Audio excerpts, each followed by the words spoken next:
Alors, nous abordons maintenant votre référentiel, ou plutôt vos référentiels, parce qu'on va voir que votre métier va correspondre à un descriptif de votre métier. Dans le détail, c'est ce qui va correspondre à un document. Et puis l'autre document, c'est plutôt le mode d'emploi, en fait, de votre évaluation finale à l'examen. C'est comment je vais être évalué, quelle durée, etc. Avant d'aller plus loin, je vous invite à scroller vers le bas, vous descendez en bas de la page, vous avez un pas à pas qui va vous permettre d'aller télécharger votre référentiel. Vous faites pause, vous téléchargez votre référentiel, on se retrouve juste après et là, je vous explique beaucoup plus en détail votre référentiel, votre réac et votre référentiel de certification ou d'évaluation qui est aussi téléchargeable. Profitez-en pour télécharger les deux. Je vous retrouve tout de suite. Ça y est, vous avez téléchargé au moins le réac. Super. Eh bien, je vais vous l'expliquer. Ce réac, c'est quoi? C'est un référentiel emploi, activité, compétences. En fait, c'est un document qui va être déjà qui est public. Vous avez vu que vous pouvez y accéder de manière publique et qui répond en tout cas à un caractère réglementaire. Vous pouvez voir sur le document qu'il est visé par un arrêté du ministère du Travail. Ce document, il est donc en conformité avec les attentes du RNCP, mais aussi toutes les attentes officielles correspondant à votre titre professionnel. Ce document, il va décrire toutes les activités, toutes les compétences qui vont avoir pour finalité d'aller vers une certification. Donc, si je résume, le réac, quelque part, eh bien, ça va être le mode d'emploi de votre métier qui sera évaluable au travers de l'examen, mais aussi qui répond aux critères d'embauche lorsque je vais me présenter dans une entreprise ou pour créer mon entreprise en tout cas, puisque vous êtes aussi des responsables petites et moyennes structures qui vous pouvez travailler à votre compte. Ce référentiel, il va vous montrer la description de votre métier, le code de rattachement de la fiche ROM, comme on a pu le voir au chapitre précédent, mais il va vous détailler très précisément chacune des activités types, chacune des compétences du métier. Il va vous permettre de disposer d'une vue synoptique, donc ça c'est ce qu'on va voir juste après, la vue synoptique du métier. Et puis, il va vous permettre de commencer à visualiser le vocabulaire du métier. Vous avez un glossaire technique en bas du document qui est plus ou moins détaillé en fonction des titres pro. Le petit conseil que je donne, c'est servez-vous de ce glossaire pour créer le vôtre au fur et à mesure dans votre parcours de formation. Le référentiel d'évaluation ou de certification, je vais en parler très brièvement tout de suite, puisque nous l'aborderons lorsque je vous présenterai en fait votre examen. C'est donc un document qui va permettre à un jury de vous certifier, de vous évaluer.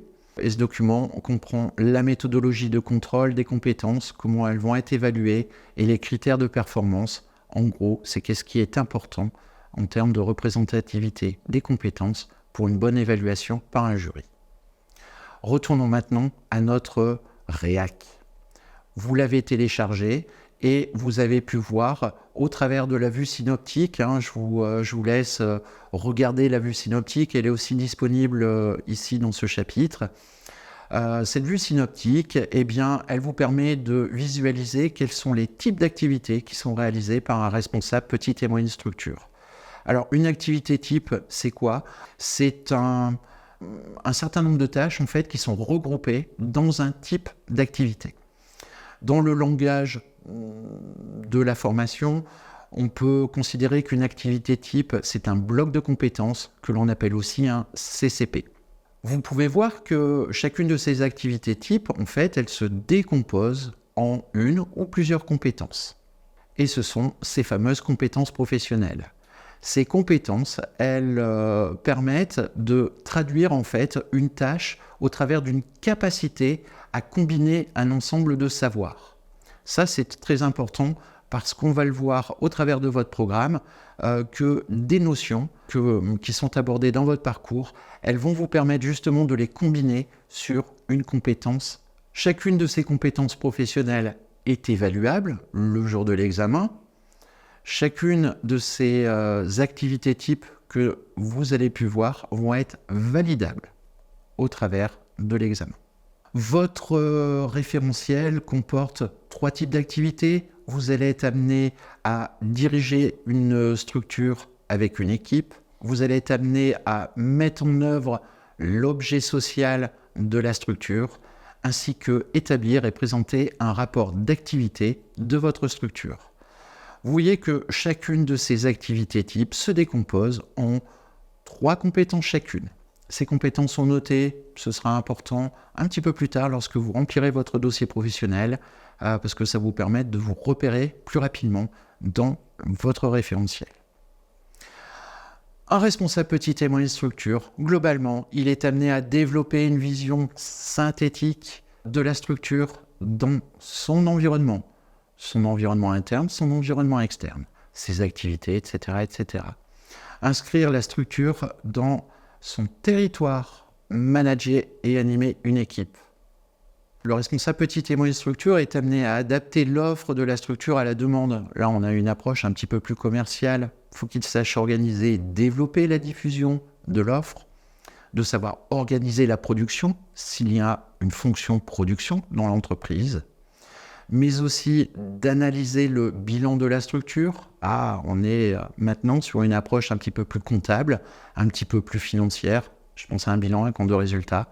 Je pense aussi à des indicateurs comptables ou financiers. Analyser le compte de résultat de la structure et rédiger un rapport d'activité de la structure.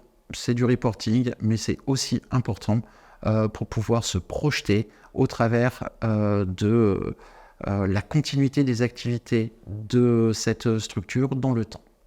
Je ne vais pas aller plus loin. Je vous laisse consulter votre réac. Vous allez avoir donc en dessous de la vue synoptique le descriptif de votre métier. Ensuite, vous allez avoir des fiches activités types. 3 fiches activités types sont très détaillées et je vous invite vraiment à les lire et à les relire un certain nombre de fois tant que vous en avez besoin.